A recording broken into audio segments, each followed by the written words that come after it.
members of the local media.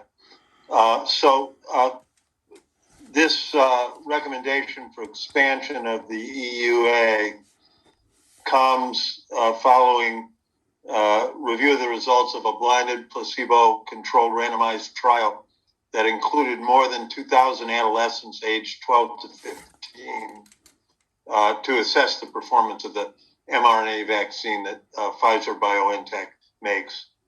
The FDA has granted emergency use authorization for that new age range, in addition to those 16 and up already authorized.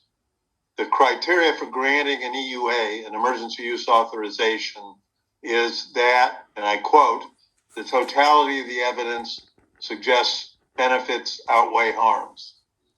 So that's the criteria they use. The CDC, on the advice of its Independent Advisory Committee on Immunization Practices, yesterday concurred with the FDA's position. In addition, yesterday, CDC, on the basis of recommendation from the ACIP, has recommended that the prohibition against giving other vaccines at the same time as the COVID jab be removed.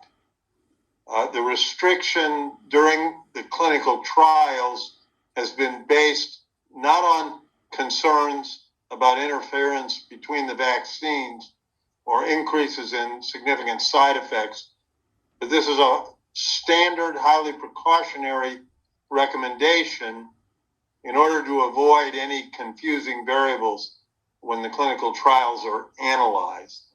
As we approach the reopening of school, it becomes operationally very critical that our clinics and physicians can, in fact, not only give COVID vaccines to these kids, but also get them up to date on required vaccines that they need to get back into school. So operationally, that was a big move by CDC that I applaud.